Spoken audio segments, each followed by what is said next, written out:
Yeah, welcome to another beer review, and it's the penultimate episode of the Christmas Advent beer review series.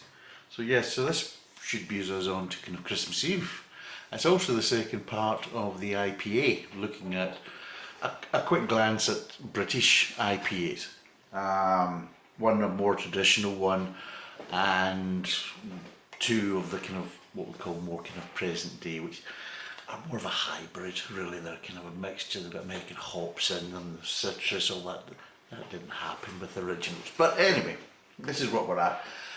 But before we're going to quickly start, is we want to have a look at what we're doing here, and there's a reason for this. So this is the Greene King IPA, which is a kind of more the traditional. So it is. And what's the alcohol content? This is a 3.6. Then of course we've got Hobgoblin. Now we've got the Hobgoblin one is because one of the viewers, it's their kind of favourite and recommended it, so we thought we'll include this. So there's the Hobgoblin. So it is. And that's a 5.3, and that's kind of obviously a more modern one. And we included the Hatherwood IPA as well. Well, the reason why it was included was it's actually made in the same brewery as the Hobgoblin, so we just wanted to see, well, how do they compare, and it's like a little mini review as well within this review. The reason why we're looking at it is because this is a 5%, the IPA from Hatherwood, and the Hobgoblin is 5.3, but as you notice, the IPA coming from Greene King is only 3.6. Now there is a reason for that, and the two main reasons was World War I and World War II. Now there's a few different reasons that kind of worked around why alcohol, basically content of the beers in the UK dropped. I mean, before the First World War they were well above 5, bordering on 6% was the kind of average, so they were very close to around about 6%. And then after, well, just as the First World War kind of broke out, there was a few different things. There was the Defence of the Realm Act, which was laws passed to kind of control consumption of alcohol, especially within certain industries. Not a good idea of people that were basically making munitions and things like that to be going having a right good stiff one and things like that, just in case it increased the risk of accidents and God knows what else. But there was also restrictions put on things. There was restrictions put on malts, and there was obviously serious rationing going on because of that. And obviously there was, how would you say, the government had put restrictions on alcohol content, and there was a lot of different things in relation to that.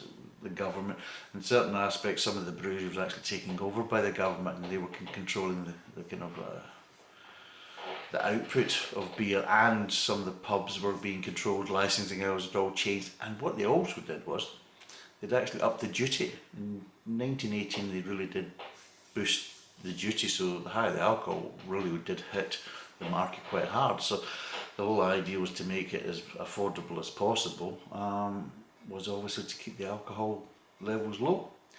They did tend to rise up a little bit. I think I've got some facts here. The facts here was in 1918, the average kind of original gravity of the beer was roughly about 1030.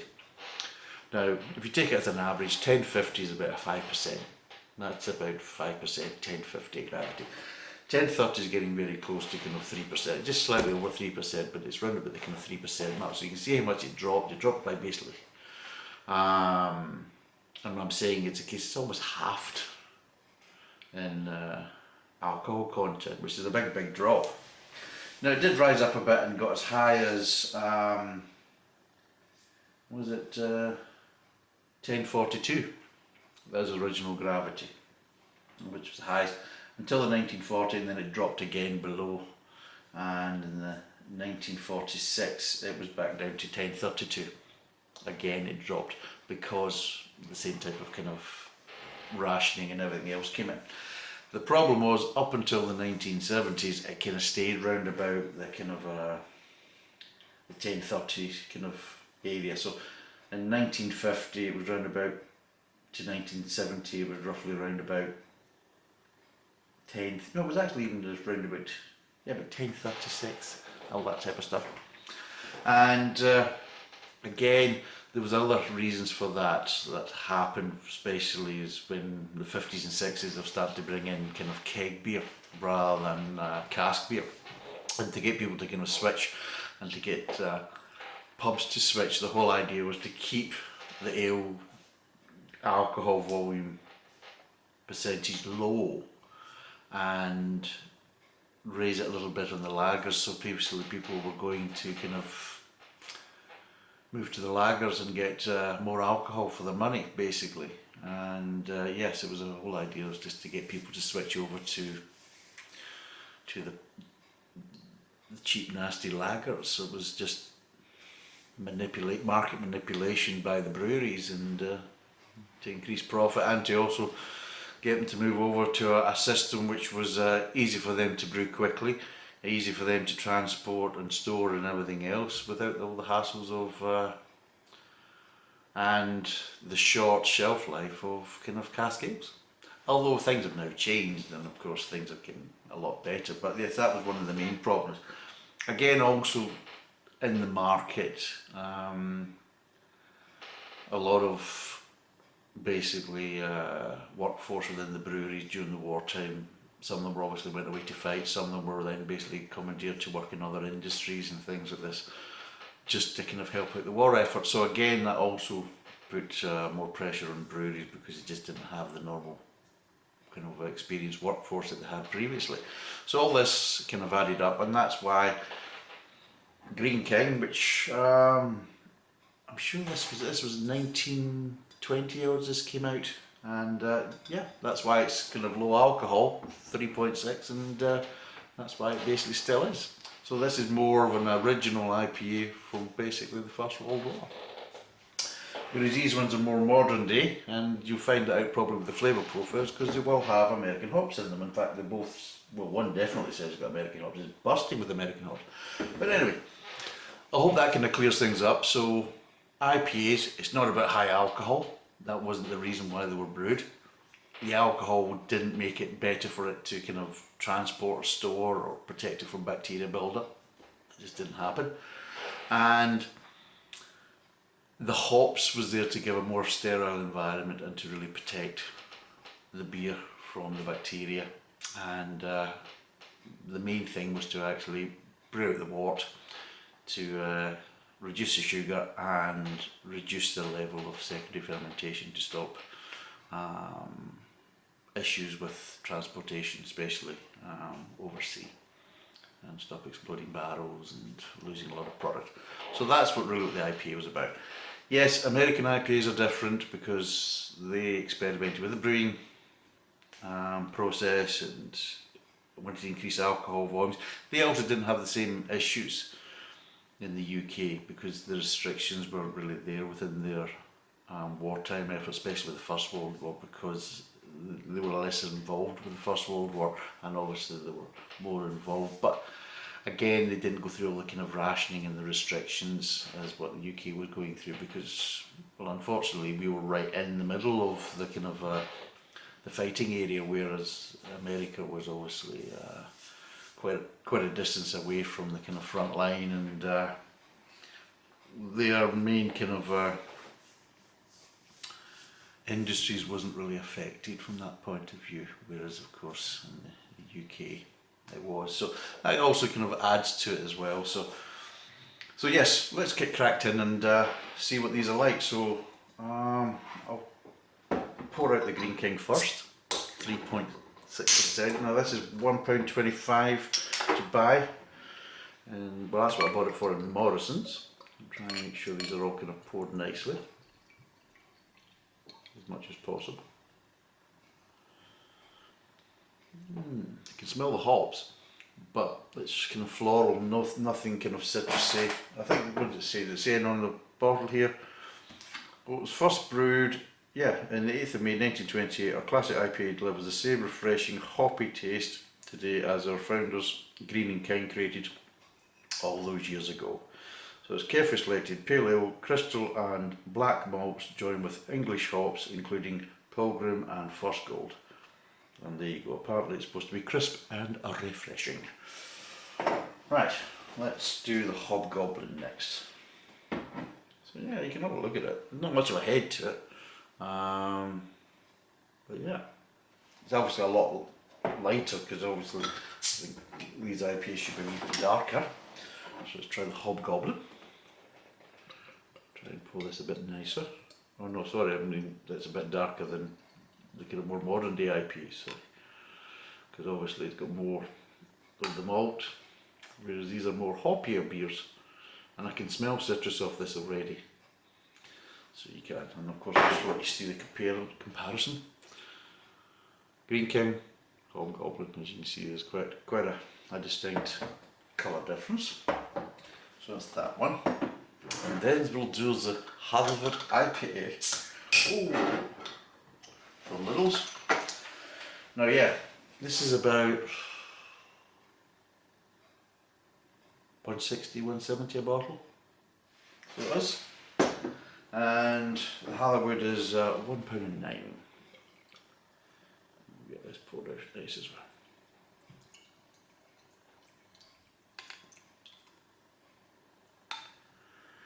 Right, so what are we getting with this? Oh, yeah, you can get citrus from this one as well, so yes.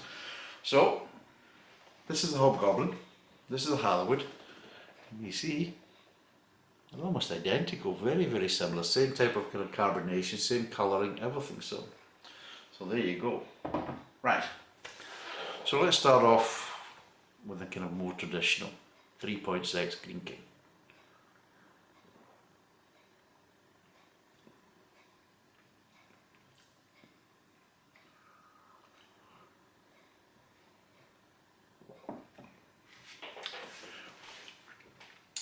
It's got a hoppy bitterness as an aftertaste, not a strong one, but it's got a hoppy bitterness.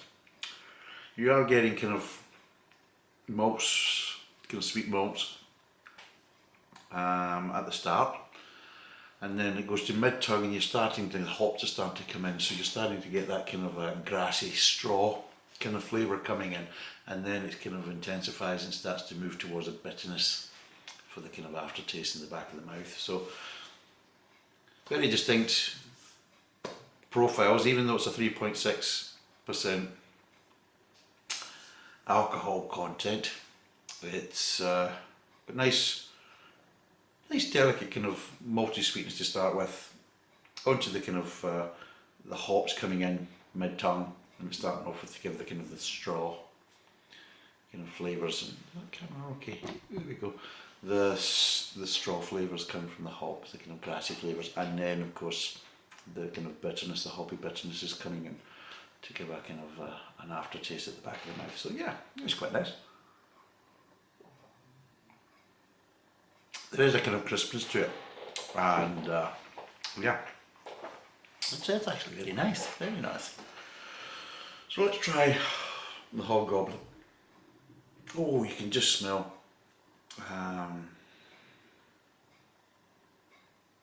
yeah, you're just smelling citrus. You're not really getting much else.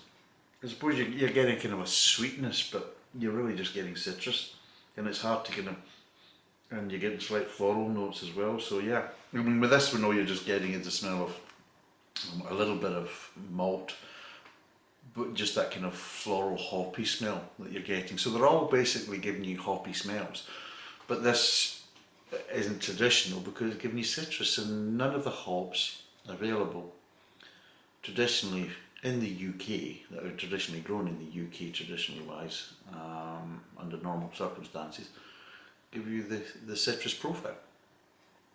And yeah, this is quite a lot.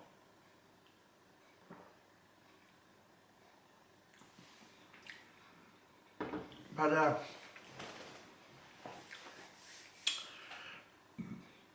you're getting a little bit of sweetness to start with, just a little bit.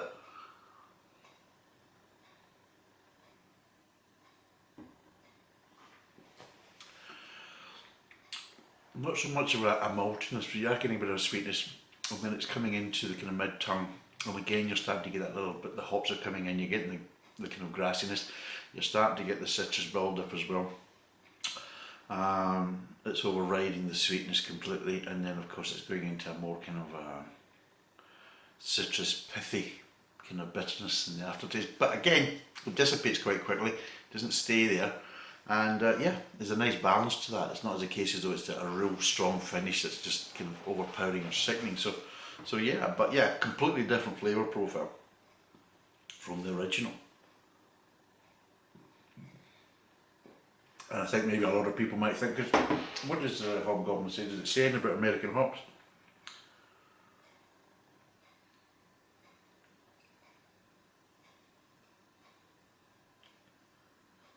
Yeah, so they're basically shores of the Pacific, so they've gathered, they're basically saying there are IPAs and there are legendary IPAs.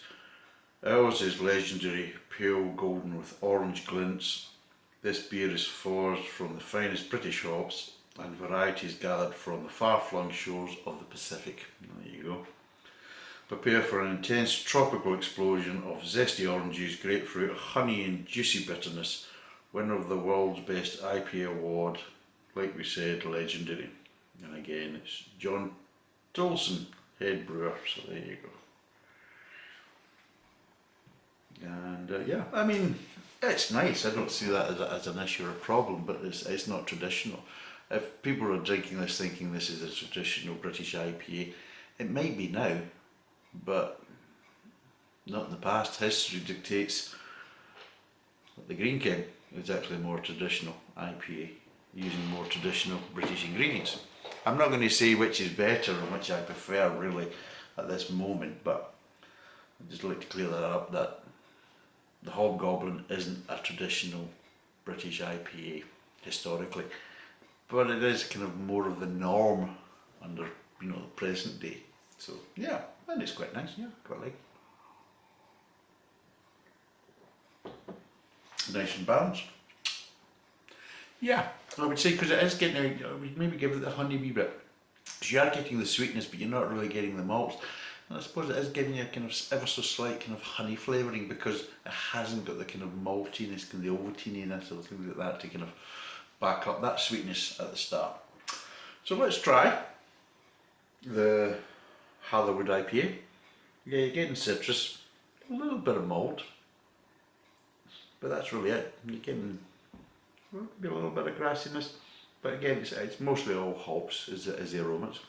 So let's see what it tastes like.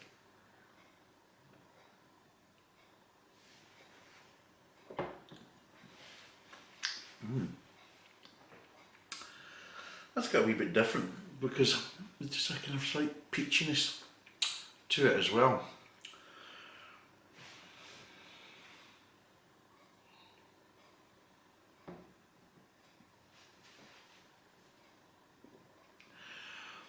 The sweetness has a kind of peachiness to it, so it's not so much honey, it's more kind of peachiness to it. And again, comes into the mid-tongue with a bit of grassiness, and then of course the citrus builds up. Citrus isn't as strong in this one compared to the Hobgoblin, and you are getting a bitterness, but again the bitterness isn't as strong as the Hobgoblin IPA. So it is a bit lighter with the bitterness, and I suppose the citrus flavouring is also a bit lighter as well, not as strong and pronounced as the Hobgoblin. So if you're looking as kind of the hoppiness of the citrus, then of course the lowest, with absolutely no citrus flavours at all, is the Greene King. 500ml, 3.6% alcohol by volume, and it's £1.25 a bottle. Then of course you've got the Hatherwood, which does have some citrus flavourings and some slight sweet peach kind of aftertaste within the sweetness. And yeah, there's a lot more obviously hoppiness coming from that. And that's 500ml bottle, 5% alcohol by volume, and it's £1.9. And then we're on to the Hobgoblin, which is, I think it's, depending where you're buying it, I think it can range between roughly about, if it's on sale, you can get it roughly about £1.50 up to £1.70. I know I got this for £1.50 as part of the Morrison's deal, which was four for £6. But I have seen it in Sainsbury's, and I think they wanted £1.70 for it. So again, you might be better to buy it in the cans, because of course they seem to do a better deal if you're buying it in 500ml cans, because you can get it as a 4-pack. But yes, it's Hobgoblin's a 5.3. It's ranging between £1.50 and £1.70 if you're buying it in the bottle. It's got the most citrus, and yeah, it's also got the most kind of bitterness, and I like the traditional one. I do like the traditional one.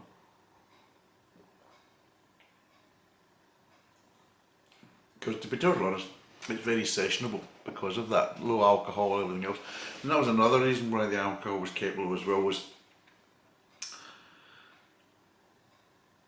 to make it more sessionable, to get people kind of, they were trying to control people's lives. They were trying to kind of dictate what people did with their times and everything else. And if people were congregated in groups, it was a lot easier to kind of control, especially in the Second World War. If people were at the pubs, it's a lot easier to go and empty everybody out the pubs during an air raid and get them down into an air raid shelter or in the underground if it was like London, than it would be going around every individual houses and trying to get them out into that kind of environment of safety or relative safety.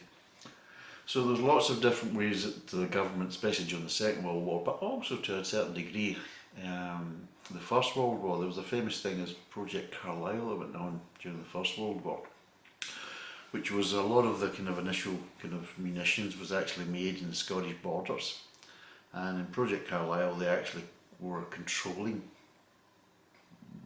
what alcohol was available to the people of that area, because of course a lot of them were working in the munitions factories and things like this, and the explosive factories, which is quite interesting because when I was obviously working in Scotland in the construction industry, there was a bit down near Sanker, and you had actually had the old kind of explosive works down there, and it was quite funny because explosive works, an explosive factory, a munitions factory, funny enough, isn't just a nice big factory. The whole idea is to isolate everything. So it used to be little huts spread over. So the whole idea, if one went up, it didn't take the whole lot out. You know what I mean? So it was kind of localized, so that you kind of isolated different parts of the actual production. So if something went wrong in one part, it would only affect one hut, and it wouldn't spread through the whole lot. So yes, there was all these little huts, and they were spread over a wide area. But yes, so what I did was during Project Carlisle, the British government really did, in fact they actually even took over some pubs and everything else, and was just really kind of manipulating, controlling the workforce to kind of obviously make sure that they didn't consume high alcohol volumes and everything else, and if they were going to be drinking, they were going to be drinking more in a controlled way. One of the things that was as part of it is you could only buy beer in the pub. You couldn't buy it in off-licence because they closed all that as part of Project Carlisle. You couldn't buy rounds. The whole idea was to stop people buying rounds, so you could only buy a beer that you were going to drink yourself.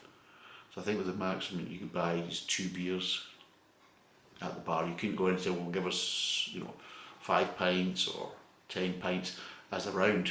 No, you weren't allowed to do that. So again, the rations, you could only basically buy up to a maximum of 2 pints at a time. And if everybody, then they'd have to go and stand at the bar themselves and get their own beers from that point. So there were quite a few different restrictions. There was restrictions that they actually took over some breweries, and again they started to control the output of beer coming from these breweries.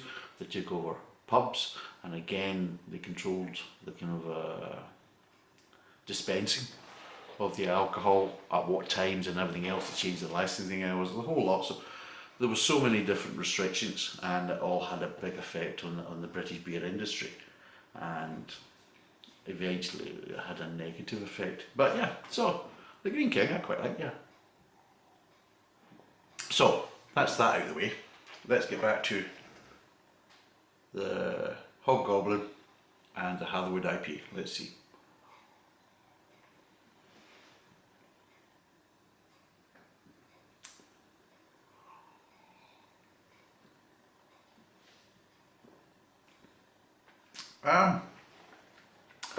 They're not actually too far away, to be totally honest. They really aren't.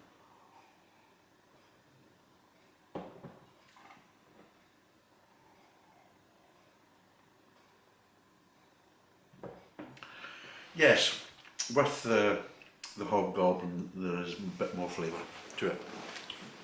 They're both nicely balanced kind of beers.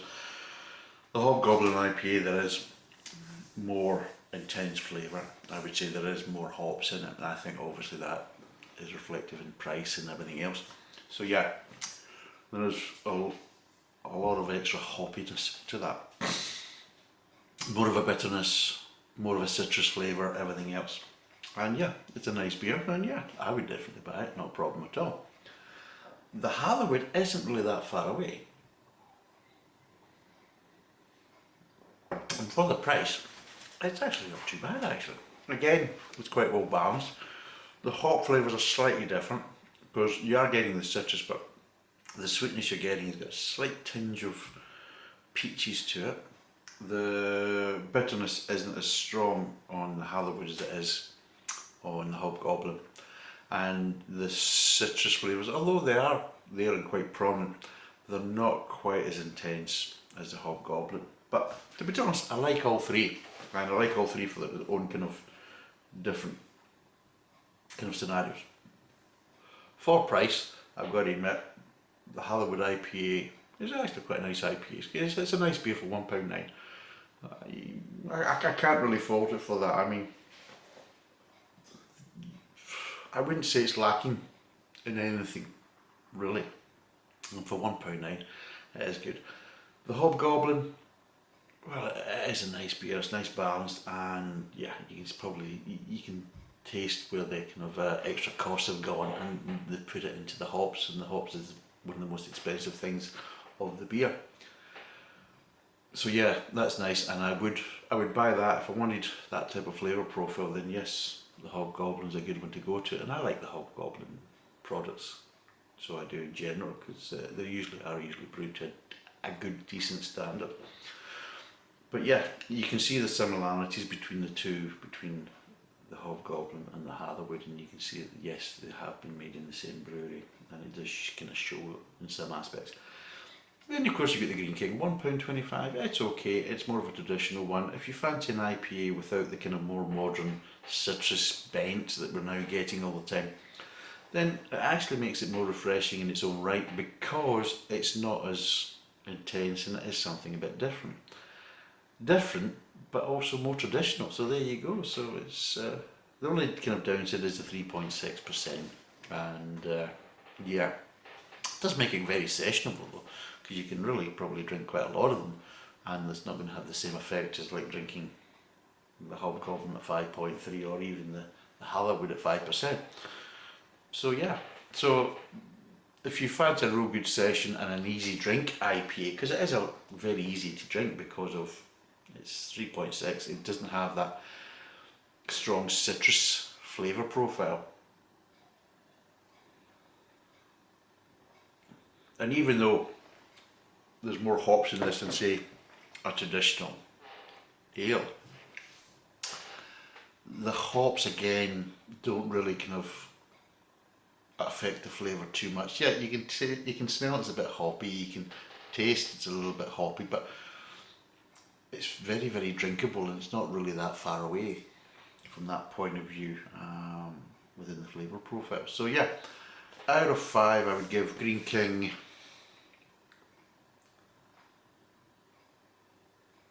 I'm going to give it a 3. As a traditional, I'm going to give it a 3. It's a nicely balanced beer.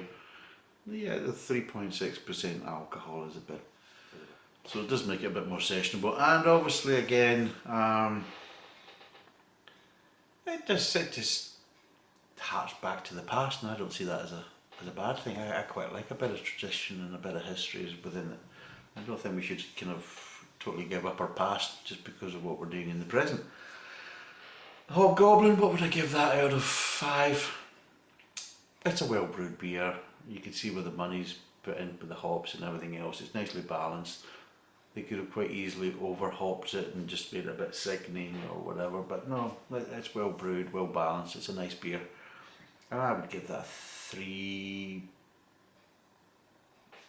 Yeah, I would probably, out of this one, I would probably give this a 3. Yeah, 3.8 I would probably say, a 3.8. From the IPA point of view, yeah. And would I buy it again? Yeah, no problem at all. The Hatherwood, I think I personally gave that roughly quite a good score the last time. I think it was around about 4. Within this kind of company, I'm going to give this a 3.5, just because if I compare it to the Hatherwood, to compare it to the Hobgoblin, there is a slight difference. There is a slight difference in it. Is a little bit. You can see they've reduced some of the hops and everything else. Not too much. The flavours are still there, but they have reduced it, and it's not as quite as intense and as pronounced as the Hobgoblin. And I think obviously price has played a part in that, but for £1.9 there's a decent price reduction as well. So yeah, I'm going to give it a 3.5 out of 5, because it is a nice beer, and for £1.9 it's a good price point. So they're actually all nice IPAs in their own right. And I wouldn't say there's only one particular winner from the point of view, because depending on the mood I'm in and obviously on people's budget, it depends which one people might go for. But yeah, hope to God that's kind of covered some of the unanswered questions and dispelled some of the kind of myths and rumours regarding to IPAs and alcohol strength and everything else. Obviously there's a lot more to do with IPAs, because once we obviously start doing more American beers, which we will be doing in the new year in 2022, well, there's going to be a lot of different IPAs going to be tested, because they've got to admit the Americans have got some range. Obviously we've got to look at some of the kind of American emulation IPAs. I mean, you've got Brewdog and all these other different ones that are heavy kind of copying the craft beer scene and the kind of American style IPAs. So yes, we'll be looking at that, and we'll be looking at how do they compare as well. So not only looking at the different ranges of IPAs come from America, but let's look at how the British kind of emulation and the kind of more modern breweries within the craft beer scene in the UK, how does that compare to the kind of American made IPAs, and see, are the British ones close or are they shit? And the ones I know of, well, I'm not going to say, but you can tell by the face, they might think they're wonderful, but the jury's out in my point of view. But anyway, that's us for this evening. Thanks for watching. Cheers, and bye for now.